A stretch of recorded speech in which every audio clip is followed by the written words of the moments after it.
Olá, como vai você? Se dedicando, se empenhando na busca do seu objetivo.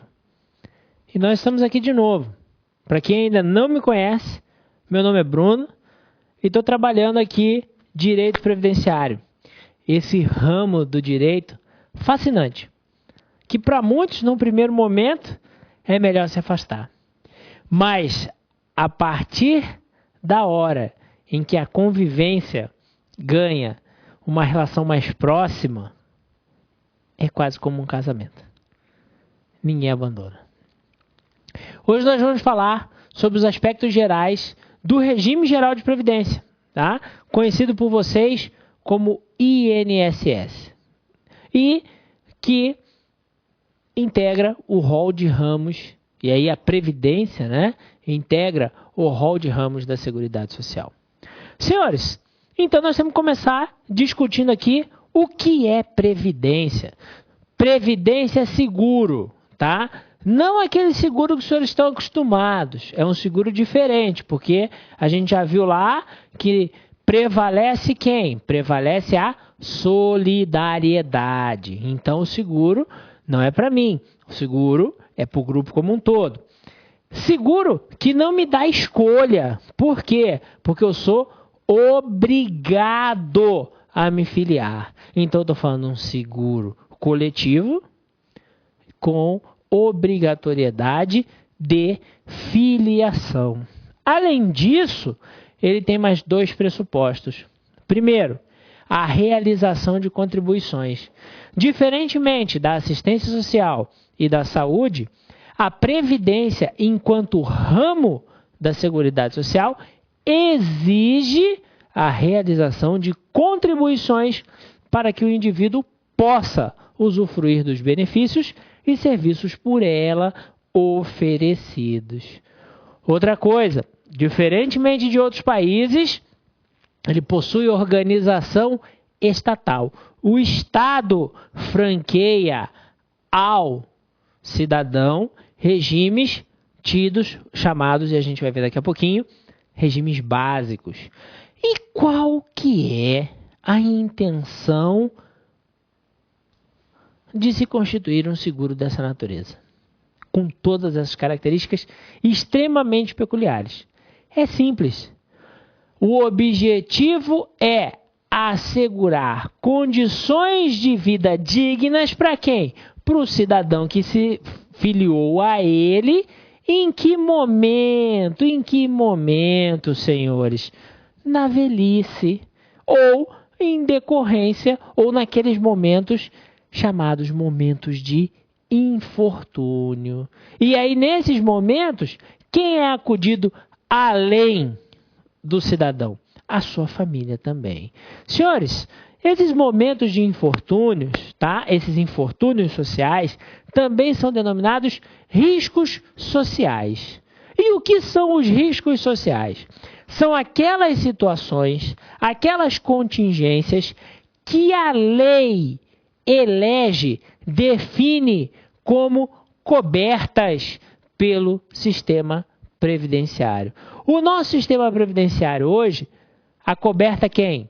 Acoberta a idade avançada, acoberta a incapacidade laborativa permanente ou temporária, acoberta a morte, acoberta a prisão, acoberta a maternidade, apesar de haver muita controvérsia sobre a maternidade, tá? Porque entendem que isso não é uma situação de risco, tá? E aí uns já querem até dizer que não é mais risco, é necessidade social, mas isso é uma discussão doutrinária. O importante é que nossa legislação, a Constituição Federal, a Lei 8.213, definem quais são as situações consideradas de risco que autorizam o pagamento de benefícios previdenciários. E como é que se compõe o nosso sistema previdenciário hoje? Ele se compõe de dois regimes, chamados regimes básicos de filiação obrigatória, esses dois aqui, tá? Que são o regime geral de previdência e o regime próprio de previdência, tá? Regime geral os senhores conhecem bem como INSS. e o regime próprio como previdência do servidor público. Para quem o regime geral está voltado? Para quem trabalha na iniciativa privada e para alguns servidores que o vínculo é um vínculo de efemeridade com o Estado. Os comissionados, os temporários, CLTistas, tá? Quem administra ele? O INSS. E a previdência do servidor? Como o nome já diz, é a nossa previdência, né? Porque você vai passar no concurso. E aí, a hora que você passar no concurso, você vem para cá, amigo, tá? E quando você vem para cá, você vem porque você é servidor efetivo, tá? Ou pode ser militar e vai estar lá no regime próprio com o seu respectivo estado administrando. Além desses dois regimes básicos, quem nós encontramos? Nós encontramos aí a famosa Previdência Complementar, tá? Hoje a Previdência Complementar, ela se constitui basicamente sobre duas modalidades. A modalidade dos fundos abertos, tá? E a modalidade dos fundos fechados. O que significa isso? Um fundo de previdência complementar aberto é aquele que não exige qualquer qualidade do cidadão para se filiar. Você chega até lá, eu quero me filiar a esse fundo de previdência complementar. O que eu preciso? Você precisa aceitar as condições do contrato e começar a pagar, tá? É diferente de quem? Dos chamados fundos fechados. Porque quando você chega lá e fala assim, eu quero me filiar, ele vai dizer para você, opa, nesse fundo aqui só entra advogado, nesse fundo aqui só entra funcionário do Banco do Brasil, nesse fundo aqui só entra funcionário do Correio. Ou seja, impõe-se um requisito, impõe-se uma qualidade para aquele cidadão poder integrar aquele fundo de previdência complementar, tá? Hoje, a gente vai falar melhor sobre previdência complementar. Hoje é muito comum e está em voga a instituição de fundos de previdência complementar pelos governos estaduais, pela União e pelos municípios. Para quem? Para os seus servidores. Isso a gente vai falar um pouquinho mais para frente, tá? Vamos começar aqui falando das principais características constitucionais do sistema previdenciário, do regime previdenciário, que vai ser o objeto do nosso estudo, tá? Vamos deixar claro uma coisa aqui. Nosso objetivo aqui é discutir o quê? Discutir o que cai em concurso. Lá no seu edital, tudo aquilo que está lá, segurados, filiação, inscrição, benefícios, aposentadoria, é voltado para quem? É voltado para o INSS, é voltado para o regime geral de previdência. E é dele que nós vamos tratar aqui. Lá na frente, mais à frente, a gente até fala um pouquinho de previdência do servidor, fala um pouco de previdência complementar, mas nós vamos dar foco naquilo que está no edital. Vamos em cima do edital. Alguns editais já estão trazendo previdência complementar. Vamos dar o foco no que eles trazem, tá? Senhores, quais são as características constitucionais previstas lá no artigo 201 para o regime geral de previdência? Primeiro, filiação obrigatória. Quando a gente falou de solidariedade, a gente disse que a solidariedade é que autorizava impor ao cidadão a ausência de escolha. Ele obrigatoriamente seria filiado, tá? E por que é assim? Gente, é assim porque o governo, os estados, querem se proteger. A partir do momento em que não se existe um sistema de caráter obrigatório, de natureza obrigatória, está afastada a possibilidade de zero risco.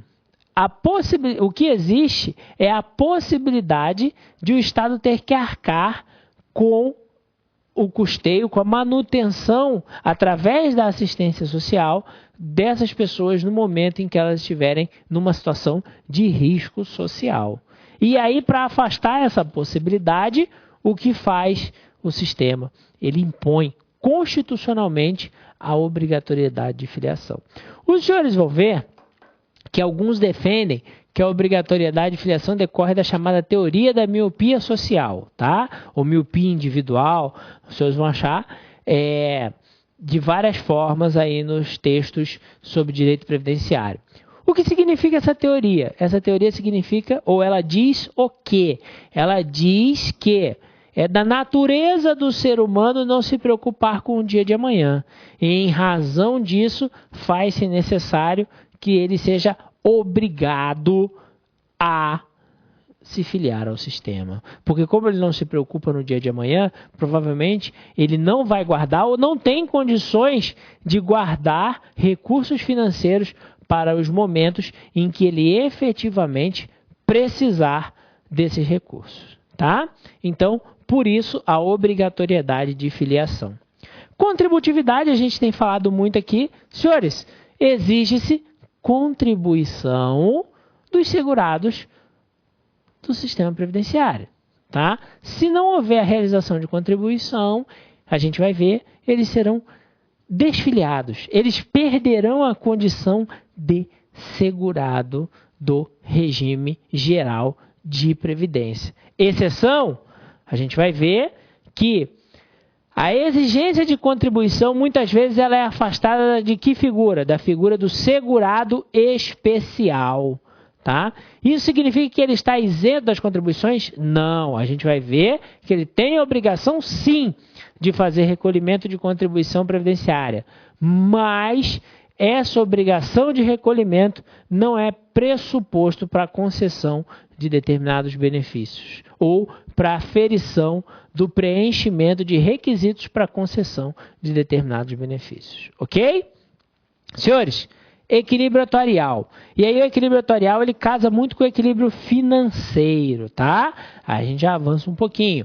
O que significa o equilíbrio atuarial e equilíbrio financeiro? Significa o seguinte: o sistema de previdência precisa ser autossustentável.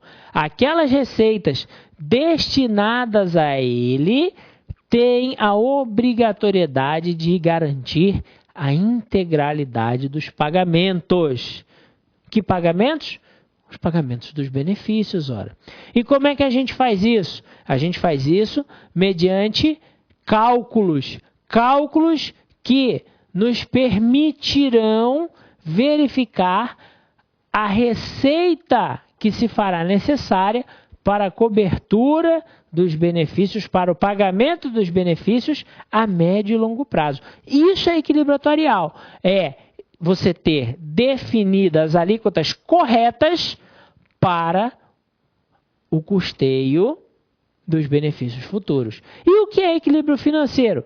Gente, equilíbrio financeiro a gente vai encontrar ou vai buscar todo dia. Significa que o que eu efetivamente arrecadei, o dinheiro que entrou, é suficiente para o pagamento das despesas, tá? E quando eu falo suficiente, ele pode ser zero ou pode sobrar um pouquinho, tá? Senhores, eu falo em déficit. O déficit da Previdência do mês tal foi de tantos milhões de reais.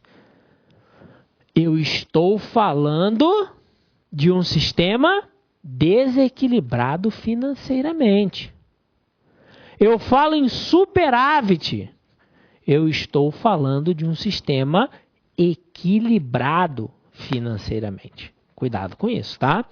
Senhores, preservação do valor real do benefício. A gente já falou disso quando falou de irredutibilidade.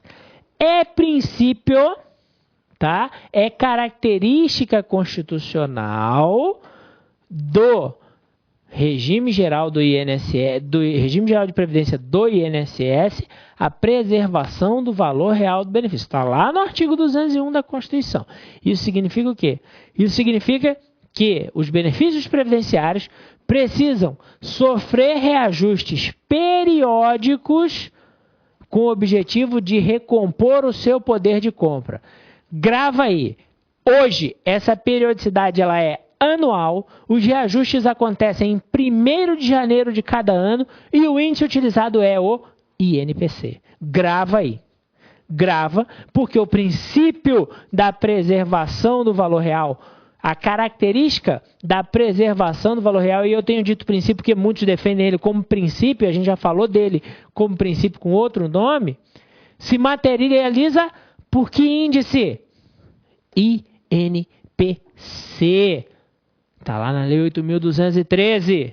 Grava aí. benefício mínimo. Essa característica, tá? Essa previsão constitucional, ela diz o seguinte, olha, a título de benefício previdenciário, ninguém pode receber valores inferiores a quê? A um salário mínimo, tá? Salvo 2 benefícios. Que benefícios são esses? Primeiro, auxílio acidente. Segundo, salário família. A gente vai falar desses valores quando estiver falando dos benefícios, mas já grava aí, exceção à característica do benefício mínimo. Quais são? Auxílio acidente, salário família. Grava aí. Tá? Por último, senhores, contagem recíproca. O que é a contagem recíproca? É simples. Os senhores estão aí se dedicando. Quem está aí na madrugada assistindo a gente porque trabalhou o dia inteiro. O que eu vou fazer? Passei no concurso. Trabalhei 15 anos naquela empresa. O que eu faço? Joguei fora aquele período? Não. Os senhores vão lá no INSS, vão pegar a famosa certidão de tempo de contribuição para promover a averbação desse período. Onde? No regime próprio, para o qual os senhores foram aprovados. Tá? Então, isso é a contagem recíproca. É a possibilidade de o tempo de contribuição, e aí se estivermos falando de períodos anteriores a 1998, tempo de serviço, se liga, antes de 1998, tempo de serviço. Depois de 1998, tempo de contribuição. Então, eu tenho a possibilidade de fazer o quê? Pegar esse tempo de serviço ou esse tempo de contribuição e aproveitá-lo onde eu vou me aposentar. Tá? Ele será contado para efeitos de aposentadoria lá onde essa aposentadoria vai acontecer. No outro regime previdenciário que ela vai acontecer. Estamos falando de regime geral. Então, só existe a possibilidade de aproveitar esse tempo onde? Em um outro regime próprio de previdência. Seja ele municipal, estadual ou federal. No regime geral, não tem a possibilidade. O tempo já é daqui. Mas eu posso trazer o tempo do regime próprio também e averbar aqui. Possível? Beleza. Desde que, muito cuidado. Tanto levando o tempo do regime geral para o Estado, quanto trazendo do Estado para o INSS, muito cuidado com a chamada sobreposição de tempos. O que significa isso? Ou o que é isso? Olha, em determinado momento da história, como é o meu caso hoje, eu sou servidor público efetivo. Disse para vocês isso aqui no nosso primeiro encontro. Eu contribuo com o regime próprio de meu Estado. Bom, mas eu exerço atividades profissionais na iniciativa privada. Existe algum impedimento para isso? Não. A minha carreira, o meu cargo não exige dedicação exclusiva. Então eu posso exercer atividades privadas, como eu estou exercendo uma aqui. Esses períodos são concomitantes. Então eu não posso pegar o período aqui da iniciativa privada e querer levar para o meu regime próprio, porque vai haver uma sobreposição de tempos. Eu costumo dizer que o tempo de contribuição, o tempo de serviço, né, é como se fosse uma linha, tá? Uma linha que vai se alongando. É a nossa linha temporal, tá? Então, ela só permite encaixes se houverem vazios nela, tá? Como vocês veem aqui, há um vazio que é permitido o encaixe. Se não houver esse vazio, não será permitido o encaixe. Haverá uma sobreposição. Ok? Cuidado com isso quando a gente fala de contagem recíproca. Senhores, competência para legislar sobre direito previdenciário, sobre previdência, ela é concorrente. Os senhores já viram lá em direito constitucional, estão estudando muito, o que é competência concorrente, né? No caso da competência concorrente, compete a quem as normas gerais? Compete à União. Os demais entes federados farão normas específicas que levarão em consideração suas peculiaridades locais. Ora, e no caso da omissão legislativa da União, ela não fez a regra geral, o que acontece? Você pode fazer uso da chamada competência suplementar, onde os entes federados vão lá, exercem, regulam a matéria como um todo, inclusive com normas de aspectos gerais, e passa a valer essa lei. O dia que vier a norma geral, naquilo em que a lei local for incompatível com a norma geral, o texto local será afastado. Certo? Importante. Outra coisa bastante importante diz respeito à natureza jurídica da relação previdenciária. Tá? Quando a gente falou de previdência complementar, você vai lá, procura o fundo de previdência aberto ou fechado e ele vai te dar um contrato para você assinar. Aqui não. Aqui existe uma relação institucional, existe uma relação impositiva. Então é por isso que eu digo que a natureza jurídica do direito previdenciário, da relação jurídica previdenciária, decorre do quê? Decorre da lei. Então ela é legal. Tá?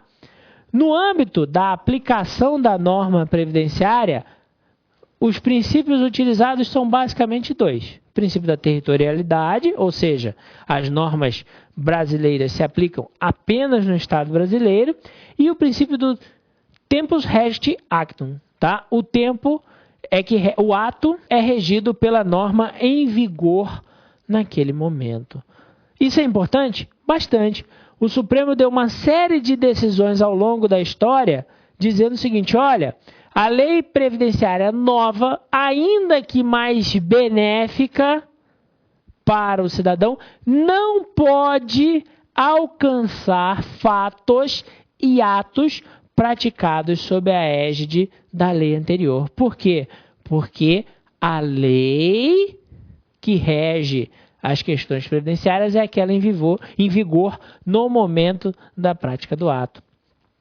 Outro exemplo, súmula 359 do STF. Os benefícios são calculados com base na lei em vigor no momento da aposentadoria do cidadão. Certo? Dois princípios aqui, atinentes à previdência, atinentes ao direito previdenciário. O primeiro é o princípio do tríplice custeio, a gente já falou dele.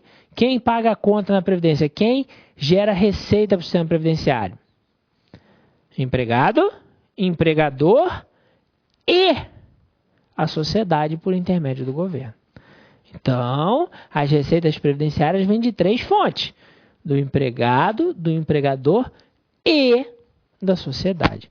E aí o princípio da unicidade. Esse princípio é importantíssimo, senhores. Eu resolvi enveredar pelo caminho da iniciativa privada. E descobri que existem uma série de atividades que eu posso envolver.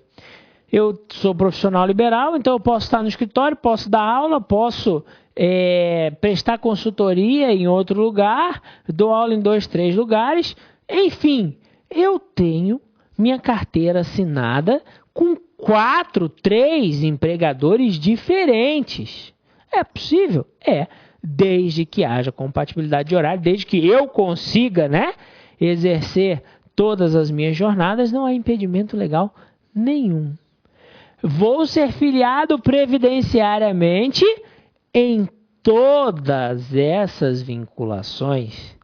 Isso significa que eu terei 4 aposentadorias? Não. Não. Os seus 4 vínculos trabalhistas, suas 4 filiações previdenciárias, salvo disposição expressa em lei, lhe autorizarão apenas e tão somente a concessão de um benefício. Nossa, mas eu sou professor numa escola de manhã, à tarde em outra e à noite em outra.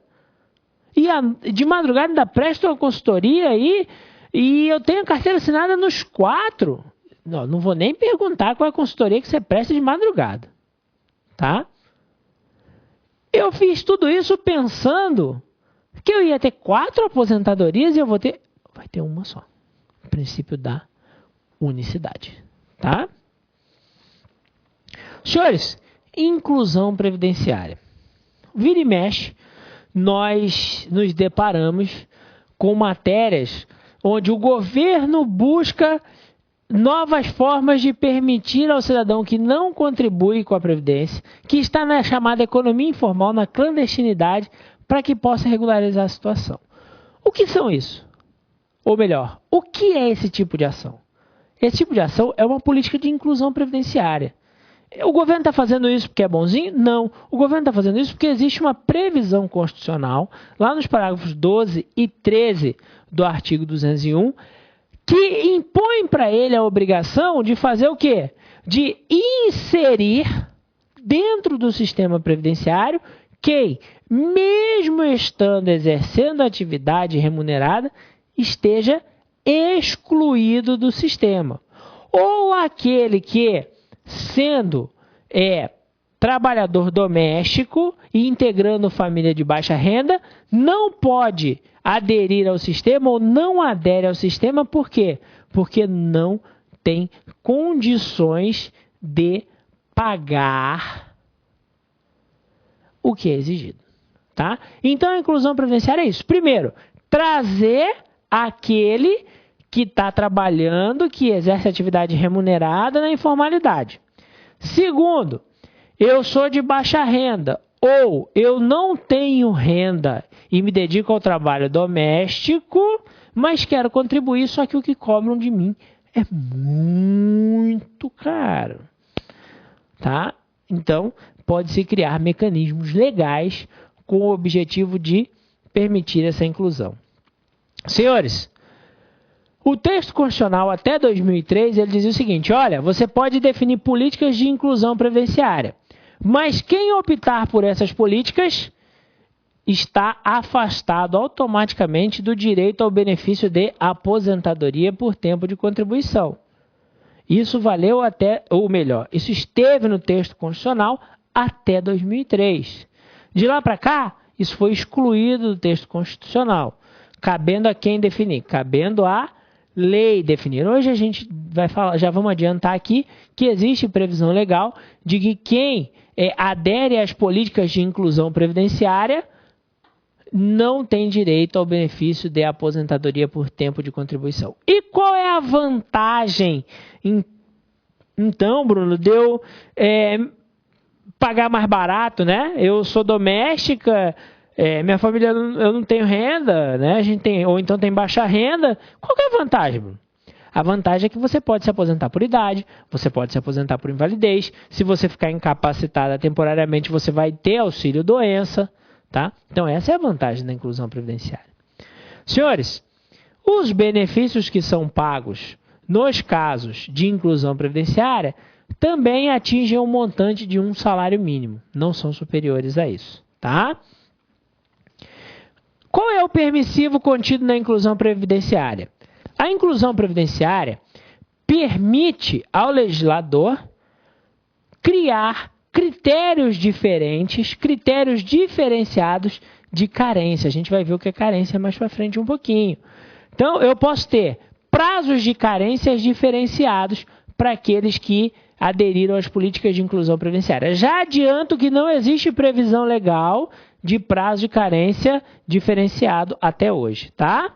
Mas também existe o permissivo de alíquotas de contribuição previdenciária menores do que as praticadas no comum. E isso existe sim.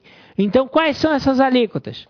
11%, tá, da remuneração recebida pelo cidadão, se for, né? Vamos lembrar aqui, ele tem que ser o quê? Ele tem que ser o quê? Volta aqui. Ele tem que ser trabalhador de baixa renda ou não ter renda e se dedicar ao trabalho doméstico. Ora, eu estou falando de contribuinte individual. Contribuinte individual tem renda. Então, ele tem que ser trabalhador de baixa renda. Tá? Então, se ele for contribuinte individual que trabalha por conta própria, sem relação de emprego ou sem relação trabalhista com uma empresa e for de baixa renda, ele só contribuirá com 11% dos valores que ele receber a título de remuneração, tá? Senhores, outra hipótese é o segurado facultativo, tá? O cidadão que é segurado facultativo também contribuirá com 11% daquele valor, ou pode optar, melhor dizendo, por contribuir com 11%. O cidadão que for segurado de baixa renda pode optar por contribuir com 11% do valor que ele indicar como seu salário de contribuição, já que, como a gente vai ver, o segurado facultativo é aquele que não exerce atividade remunerada. E o que é baixa renda? Baixa renda é um valor definido anualmente pelo INSS. Tá? E como é que eu vou saber? Você vai ter que procurar esse valor. Você não pode ter preguiça. Você vai ter que ir lá no site do Ministério da Previdência e de ver qual é o valor que ele define hoje para baixa renda. Porque hoje esse valor pode ser um, amanhã ele pode ser outro. Procura lá. Esse valor é que define, por exemplo, o direito ao salário família. Tá? O salário família, a gente vai ver que é um benefício pago ao segurado de baixa renda. Então, você já vai achar lá que o valor definido para efeitos de salário família é aquele que diz quem é segurado de baixa renda. Tá? Senhores, também existe a possibilidade de contribuição de 5% sobre a renda, né?